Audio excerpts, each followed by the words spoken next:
देश में लोकसभा के चुनाव का भी गुल्ला बच चुका है, जिसमें बीजेपी ने सबसे पहले अपनी रणनीति स्पष्ट कर दी है और अपनी रणनीति को सामने रखा है। इसी कड़ी में भाजपा हर उस अवसर को भुना रही है जिसका प्रत्यक्ष अप्रत्यक्ष लाभ 2024 के चुनाव में हो। इस समय देश की 16 राज्यों में भाजपा की सरकार है और हर एक राज्य में भाजपा अपनी स्थिति को मजबूत करना चाह रही है। साथ ही अपने सहयोगी दलों को भी तैयार कर रही है जिससे 2024 के लक्ष्य को साधा जा सके और जिससे केंद्र में एक बार फिर से सत्ता में बीजेपी बनी रहे। इसके साथ ही महाराष्ट्र के मुख्यमंत्री एकनाथ शिंदे ने रविवार को अयोध्या का दौरा किया। अयोध्या पहुंच करके उन्होंने रामलला के मंदिर में पूजन अर्चन की। शिंदे के साथ उप मुख्यमंत्री देवेंद्र फडणवीस और लगभग 3000 शिवसैनिक थे, मतलब शिवसेना के कार्यकर्ता थे, जिसमें पार्टी के सांसद और विधायक सहित महाराष्ट्र सरकार के कई अन्य मंत्री भी शामिल थे। मुख्यमंत्री के रूप में अपनी पहली अयोध्या यात्रा पर सीएम ने अयोध्या में अपने विधायकों के साथ शक्ति प्रदर्शन भी किया। जाहिर है कि इतने बड़े दल के साथ यात्रा करने का मतलब साफ था कि शिंदे न केवल महाराष्ट्र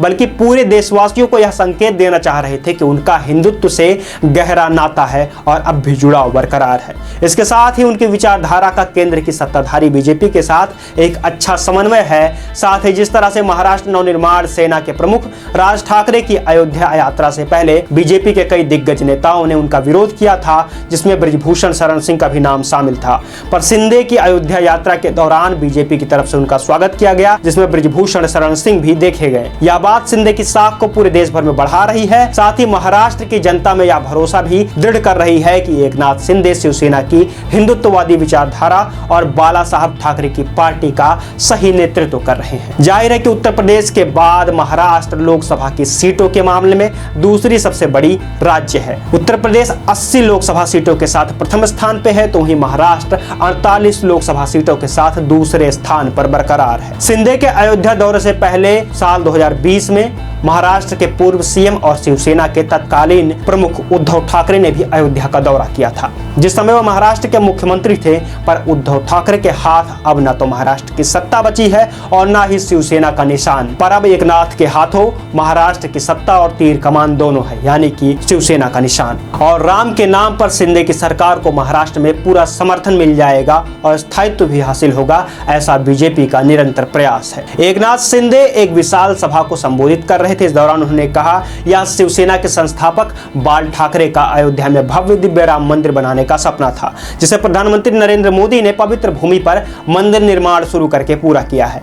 अयोध्या में एक भव्य दिव्य राम मंदिर बनाने का बाला साहब ठाकरे और लाखों राम भक्तों का सपना था। पीएम नरेंद्र मोदी ने राम भक्ति का मंदिर निर्माण करके शुरू करके इस सपने को साकार किया है। शिंदे और देवेंद्र फडणवीस अयोध्या में राम कथा हेलीपैड पर उतरने के बाद कई जगहों पर उन्होंने राम के प्रति अपनी श्रद्धा व्यक्त की।